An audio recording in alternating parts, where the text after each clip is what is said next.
संघ एवं राज्यों के अधीन सेवाएं। अगर जो वीडियो लगता है तो इसे ज़्यादा से ज़्यादा शेयर करें और वीडियो को लाइक करें और चैनल को सब्सक्राइब जरूर कर लें। चलिए शुरू करते हैं।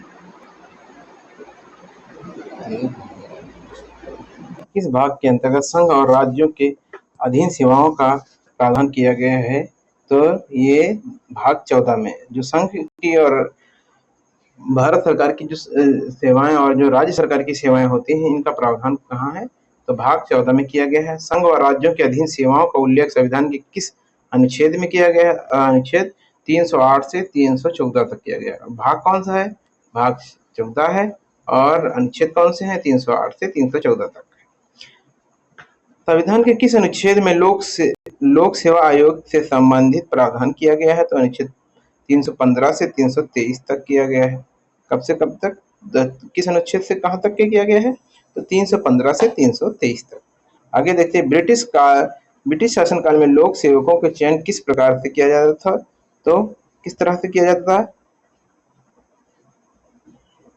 हैरीबेरी कॉलेज के एक चयन समिति तथा बोर्ड ऑफ डायरेक्टर द्वारा किया जाता था। 1833 के चार्टर अधिनियम में सिविल सेवकों के चयन हेतु खुली प्रतियोगिता आयोजित करने का प्रस्ताव लाया गया। सर्वप्रथम किसकी अध्यक्षता में गठित समिति ने सुझाव दिया कि लोक सेवकों की नियुक्ति प्रतियोगी परीक्षा के आधार पर किया जाना चाहिए? तो ये मैकाले की अध्यक्षता में समिति आई थी। उसमें कहा गया कि लोक सेवकों की नियुक्ति है वो प्रतियोगी परीक्षा के आधार पर किया जाना चाहिए। भारतीय सिविल सेवा की पहली प्रतियोगिता परीक्षा कब और कहाँ आयोजित की गई थी? तो 1855 में लंदन में आयोजित की गई थी। सिविल सेवा की परीक्षा के लिए न्यूनतम 18 वर्ष तथा अधिकतम 23 वर्ष का निर्धारण किस वर्ष किया गया था? तो 1852 में किया गया था। ये किया गया 1892 में, यानी कि जो उम्र थी सिविल सेवा के लिए न्यूनतम आयु जो 18 वर्ष थी, इसको बढ़ाकर कर दिया गया 23 वर्ष। और कब किया गया? 1892 में किया गया था। सिविल सेवा में चयनित होने वाले प्रथम भारतीय कौन थे? तो सत्येंद्र नाथ टैगोर थे। 1864 में ये प्रथम सिविल सेवक बनते हैं। मतलब सिविल सेवक जो आज आईएएस होते हैं, उन्हीं वैसे यहाँ पर तब परीक्षा होती थी, आईसीएस की परीक्षा होती थी। तो जो सत्येंद्र नाथ टैगोर थे पहले भारतीय सिविल सेवक बनते हैं। कब बनते हैं? 1864 में बनते हैं। एचसीसन आयोग से संबंध किस क्षेत्र में है? तो सिविल सेवा परीक्षा में आयु तथा परीक्षा स्थान के निर्धारण से है एचसीसन आयोग। आगे देख लेते हैं क्या है। एचसीसन आयोग का गठन कब किया गया था? तो 1886 में किया गया था। एचसीसन आयोग के गठन के समय भारत के वायसराय कौन थे? तो कौन थे? लॉर्ड डॉफरिन थे। सिविल सेवा के लिए एक साथ भारत तथा इंग्लैंड में एक प्रतियोगिता परीक्षा कराने का सुझाव किस आयोग ने दिया था? तो इस्लिंगटन आयोग ने दिया था 1912 में। यानी कि यही परीक्षा जो सिविल सेवा की है, क्योंकि सिविल जो सेवक होते थे तो उस वक्त ब्रिटिश गवर्नमेंट के अधीन होते थे। ब्रिटिश गवर्नमेंट के अधीन होते थे तो जो एक परीक्षा सेम ही होती थी। बस जैसे आज यहाँ पे सेंटर दे दिया जाता है कि पूरे इंडिया में परीक्षा होती है। सेंटर कहीं पे यूपी में होता है, कहीं एमपी में होता है, तो कहीं दिल्ली में होता है। तो इसी तरह इसमें भी था। तो ये क्या होता था, कुछ जो है इंग्लैंड में भी होती थी एक साथ और भारत में भी होती थी।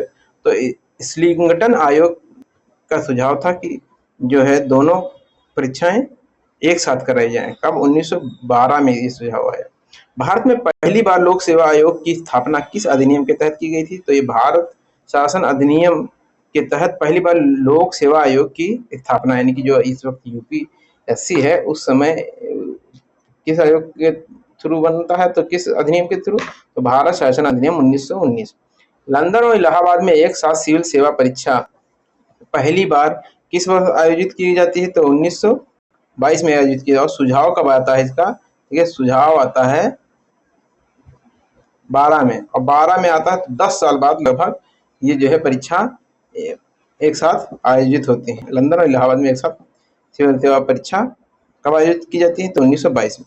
1919 के भारत शासन अधिनियम के अंतर्गत भारत का प्रथम लोक सेवक आयोग की स्थापना किस वर्ष की गई थी? तो अधिनियम बन के आता है 1919 का इसमें प्रावधान किया जाता है। और बन के कब तैयार होता है, स्थापना कब होती है, तो 1926 में होती है। 1926 में किस आयोग की संस्तुति पर की गई, तो ये क्या था, ली आयोग की संस्तुति पर की गई। तो ली आयोग बनता है और उसी के संस्तुति पर, उसी की सिफारिश पर 1926 में, है ना, 1926 में जो है आयोग, ये ली आयोग की संस्तुति पर केंद्रीय लोक सेवा आयोग की स्थापना होती है।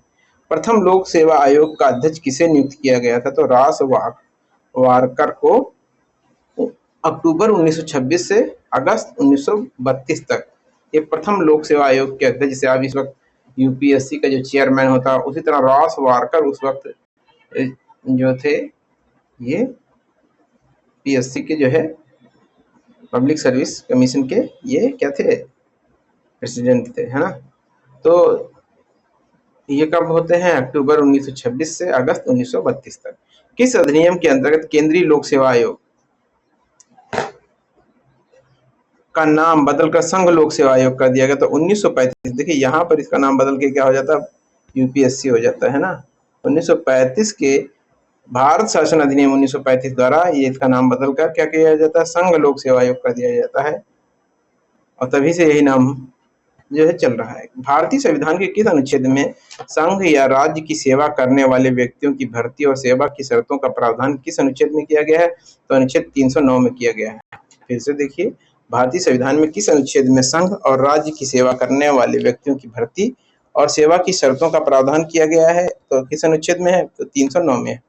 केंद्रीय तथा भारतीय अखिल सेवाओं के सदस्यों की नियुक्ति संघ लोक सेवा आयोग की सिफारिश पर किसके द्वारा की जाती है, तो राष्ट्रपति द्वारा की जाती है।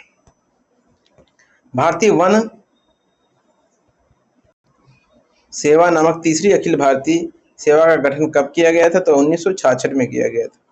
कब किया गया, 1966 में, यानी कि जिसे IFS बोलते हैं, इंडियन फॉरेस्ट सर्विस। भारतीय संविधान का अनुच्छेद 310 का मूल किस देश की विधि में निहित है, तो इंग्लैंड। संविधान के किस अनुच्छेद के अंतर्गत संघ और राज्य की सेवा करने वाले व्यक्तियों की पदावधि का उल्लेख किया गया है, तो अनुच्छेद 310 में किया गया है। भारतीय संविधान में प्रसाद के सिद्धांत को किस अनुच्छेद के अधीन रखा गया है, तो अनुच्छेद 311 के अधीन। प्रसाद का सिद्धांत से क्या आशय निकलता है, क्या आशय निकलता है, किसी भी लोक सेवक की सेवाएं इच्छा अनुसार समाप्त की जा सकती हैं और उसे पदच्युत किया जा सकता है। किन पर प्रसाद के सिद्धांत का नियम लागू नहीं होता, तो उच्च या उच्चतम न्यायालय के न्यायाधीश, नियंत्रक और लेखा परीक्षक, मुख्य निर्वाचन आयुक्त, लोक सेवा आयोग के अध्यक्ष और सदस्य। भारतीय संविधान में कौन सा अनुच्छेद सरकारी सेवकों को कुछ रक्षा उपाय और संरक्षण प्रदान करता है, तो 311 के अधीन। भारतीय संविधान के अनुच्छेद 311 द्वारा किन्हें संरक्षण प्राप्त होता है, तो संघ या राज्य के सिविल सेवा के सदस्य, अखिल भारतीय सेवा के सदस्यों को वे व्यक्ति जो संघ और राज्य के अधीन कोई सिविल पद धारण किए करते हैं। तो अनुच्छेद 311 के अधीन किसे संरक्षण प्राप्त नहीं है, तो सशस्त्र बलों के सदस्यों को संरक्षण नहीं प्राप्त होता है। कि किस अनुच्छेद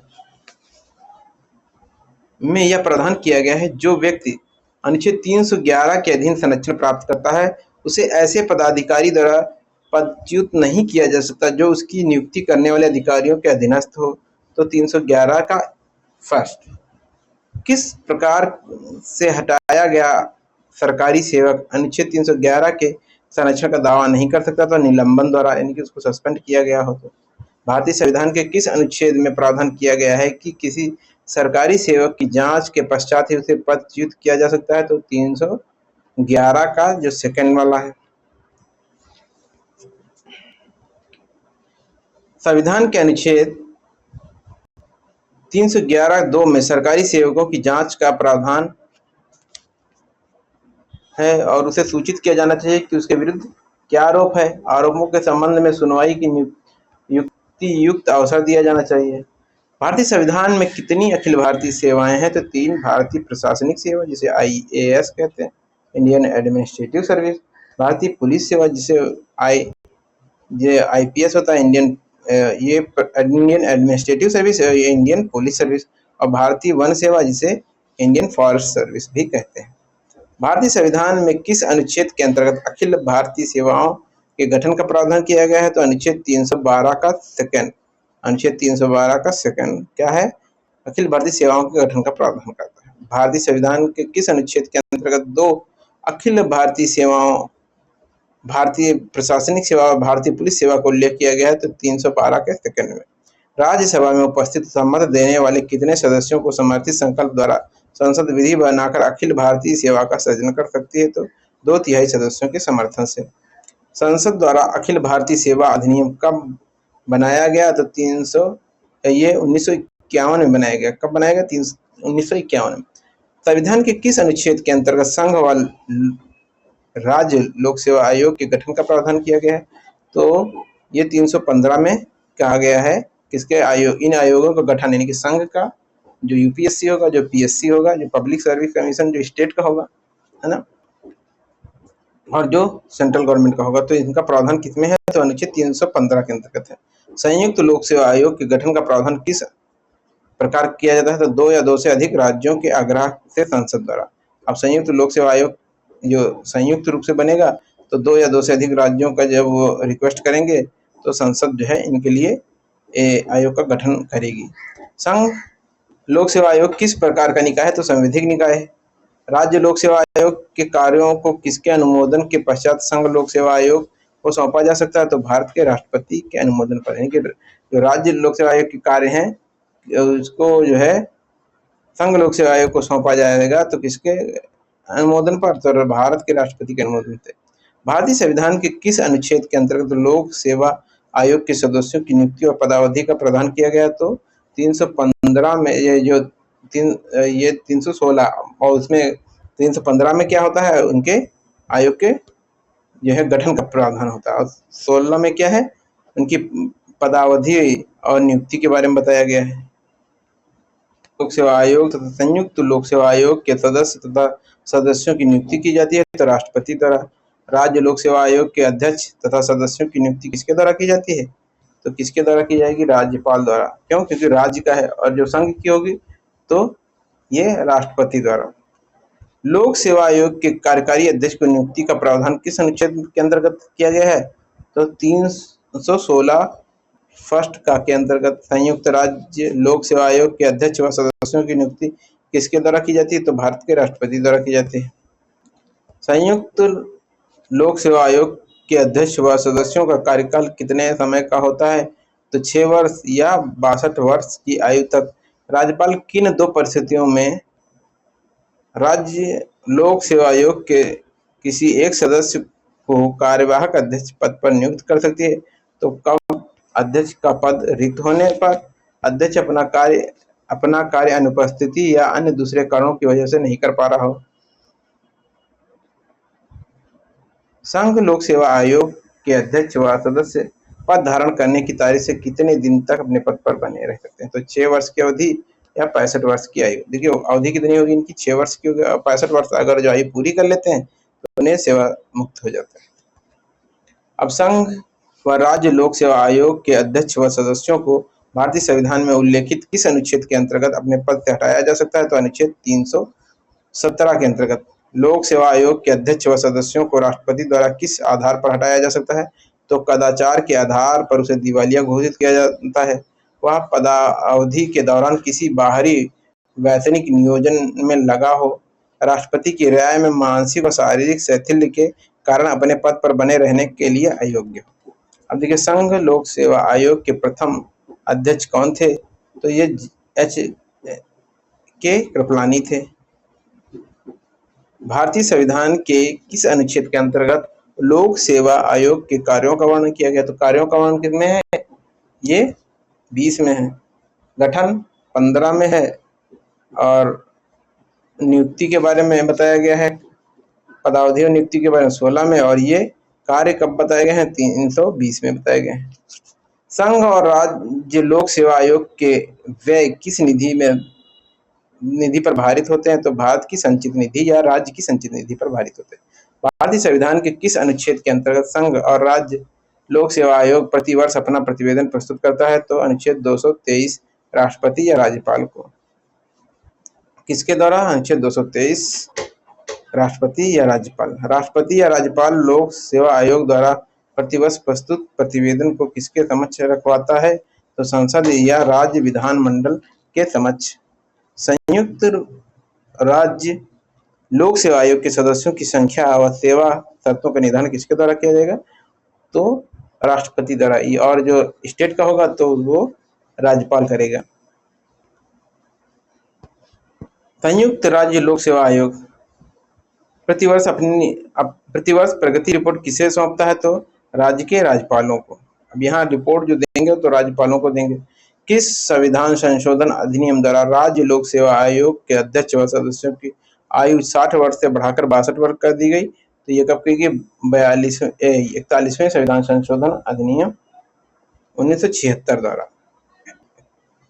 41वें संविधान संशोधन अधिनियम, यानी कि पहले उम्र क्या होती थी? 60 वर्ष होती थी और इसको 2 वर्ष बढ़ा दिया गया। किस संशोधन के द्वारा? 41वें संविधान संशोधन द्वारा। और कब? 1976 में। लोक सेवक निर्मित निर्माण में किसे सहायता प्रदान करता है? तो मंत्रिपरिषद को। लोक सेवक नीति निर्माण में किसे सहायता, मतलब यूँ कहिए कि सारी नीतियों का कार्यान्वयन ये लोक सेवक ही करते हैं।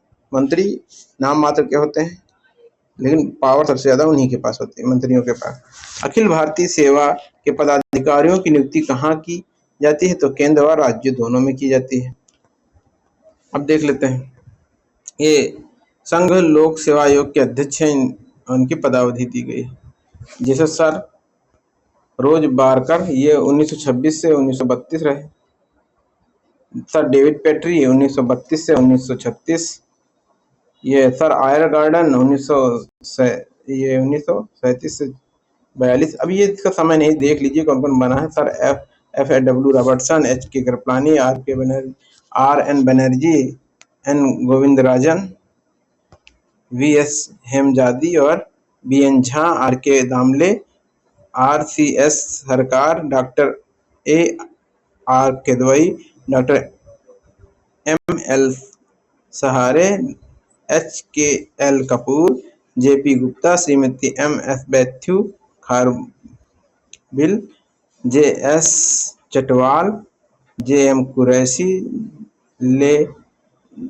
यानी लेफ्टिनेंट जनरल सेवानिवृत्त सुरेंद्र नाथ और P C Hota, Mata Prasad, doctor S R Hashim, Gurbachan Jagat, Subir Dutta, D P Agarwal, Shrimati Rajni Razdan, Deepak Gupta, Alka Sirohi, और ये डेविड सियामी लीह, और ये विजय मित्तल, और ये अरविंद सक्सेना, है ना। लेकिन आप जाएंगे तो करंट को खुद देख के जाइएगा, क्योंकि ये बदल जाते हैं, कब ये सेवानिवृत्त हो जाए, कब इनकी आयु बढ़ जाए, इसके बारे में नहीं कहा जा सकता। सेवाओं से तात्पर्य क्या है?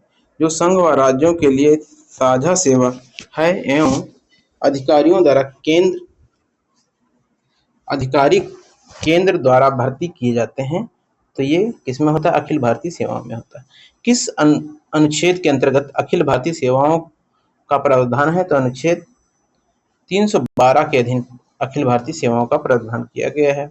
वर्तमान में देश में कितने प्रकार की अखिल भारतीय सेवाएं हैं? 3 प्रकार के हैं। कौन कौन से? चलिए देखते हैं। भारतीय प्रशासनिक सेवा, जिसे आईएएस बोलते हैं, भारतीय पुलिस सेवा, जिसे आईपीएस बोलते हैं, भारतीय वन सेवा, जो कि आईएफएस बोला जाता है जिसे। अखिल भारतीय सेवाओं के सदस्यों की नियुक्ति कौन करता है? तो राष्ट्रपति यूपीएससी की सिफारिश पर। भारतीय विदेश सेवा संबंधित है केंद्रीय सेवाओं से। इसे भी इंडियन फॉरेस्ट सर्विस बोला जाता है। किस अनुच्छेद के तहत लोक सेवा आयोग के गठन का प्रावधान? गठन देखिए, गठन का बताया गया 315 में बताया गया। भारतीय वन सेवा कब गठित हुई? तो 1966 में गठित हुई। भारतीय प्रशासनिक सेवा और पुलिस सेवा को अखिल भारतीय सेवाओं के अंतर्गत किस वर्ष गठित किया गया? तो 1951 के। आगे देखते हैं, अखिल भारतीय सेवाओं के सृजन की घोषणा की जाती है तो राज्यसभा द्वारा।